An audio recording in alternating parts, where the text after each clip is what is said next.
ಅಯ್ಯೋ ನಾಗೇಶ್ವರ, ನೀನ್ ಹೆಂಡತಿಗೊಂದು ಮಾತು ಹೇಳ್ಬಿಟ್ಟು ಹೋಗಪ್ಪ. ಅಯ್ಯೋ ಅಮ್ಮ, ಅವ್ಳು ಇನ್ನೊಂದು ಮಾತ್ರ ಓದ್ಕೊಂಡಿರ್ತಾಳೆ. ಅವ್ರ ಜೊತೆ ಮಾತಾಡ್ಕೊಂಡು ಕೂತ್ರೆ ನಮ್ಗೆ ಆಫೀಸಿಗೆ ಲೇಟ್ ಆಗುತ್ತೆ. ಅಮ್ಮ ನಾನು ಇನ್ನು ಬರ್ತೀನಿ. ಹುಷಾರಾಗಿ ಹೋಗ್ಬಾ. ಆಗಲ್ಲ ಪೂಜಾ, ಅಮ್ಮ ಪೂಜಾ, ತಿಂಡಿ ಏನಾದ್ರು ಯಾಕಂತ ಹಚ್ಚೋದಿದ್ಯಾ? ನನ್ನ ಕಿವಿ ಚೆನ್ನಾಗೇ ಇದೆ. ಪೂಜಾ, ಯಾಕಮ್ಮ ಹಿಂಗ್ ಮಾತಾಡ್ತೀಯಾ? ಮದ್ವೆ ಆದ್ಮೇಲೆ ನಾನು ನನ್ನ ಗಂಡ ಅಮೆರಿಕಕ್ಕೆ ಹೋಗಿ ಸೆಟ್ಲ್ ಆಗ್ಬೇಕು ಅಂತ ಕನಸ್ಕೊಂಡಿದ್ದೆ. ಆದ್ರೆ ನೀವು ಎಲ್ಲರೂ ನಾಶ ಮಾಡ್ಬಿಟ್ರು. ನಿಮ್ಮಿಂದಾಗಿ ನೆನ್ನೆ ನನ್ನ ಮೇಲೆ ಕೈ ಎತ್ತಿದ್ದಾರೆ. ಹೀಗೆ ಮುಂದುವರೆದ್ರೆ ನಾನ್ ಮಾತ್ರ ಸುಮ್ಮನೆ ಇರಲ್ಲ. ನೀವಿಬ್ರು ಚೆನ್ನಾಗಿರ್ಬೇಕು ಅಂದ್ರೆ ನಾನು ಏನ್ ಮಾಡ್ಬೇಕು ಹೇಳಮ್ಮ? ಈ ಊರಲ್ಲಿ ಎಷ್ಟೊಂದು ಅನಾಥಾಶ್ರಮಗಳಿವೆ. ಅಲ್ಲಿ ನಿಮ್ಮಂತವ್ರು ಎಷ್ಟು ಜನ ಇದ್ದಾರೆ.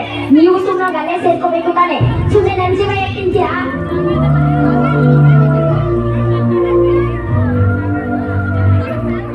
ಸೊಸೆ ಹಿಡಿದ್ರಲ್ಲಿ ತಪ್ಪೇನಿದೆ?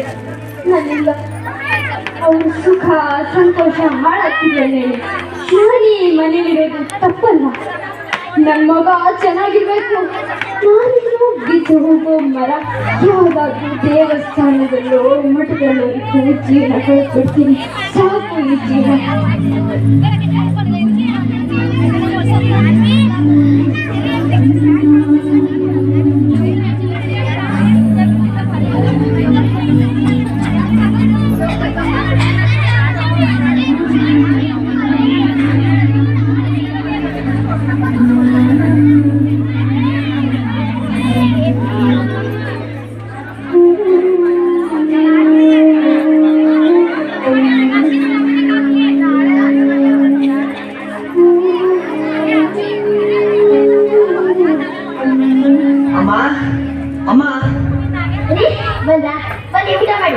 ಅದಿರ್ಲಿ ಅಮ್ಮ, ಇಲ್ಲಿ ಹೊರಗಡೆ ಅಮ್ಮ ಚಪ್ಲಿನ ಕಾಣಿಸ್ತಿಲ್ಲ.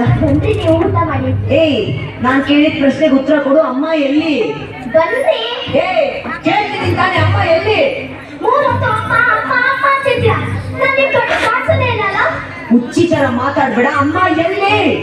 ನನ್ನ ಜೊತೆ ಜಗಳ ಮಾಡ್ಕೊಂಡು ಹೊರಗಡೆ ಹೋದ್ರು. ಎಲ್ಲಿ ಹಾಳಾಗೋದು ಯಾವನಿಗೆ ಗೊತ್ತು? ಏನಂದ್ರೆ ಎಲ್ಲ ಹಾಳಾಗೋದ್ಯಾ? ಏನೆಲ್ಲ ಬಂದಿದ್ಯಾ?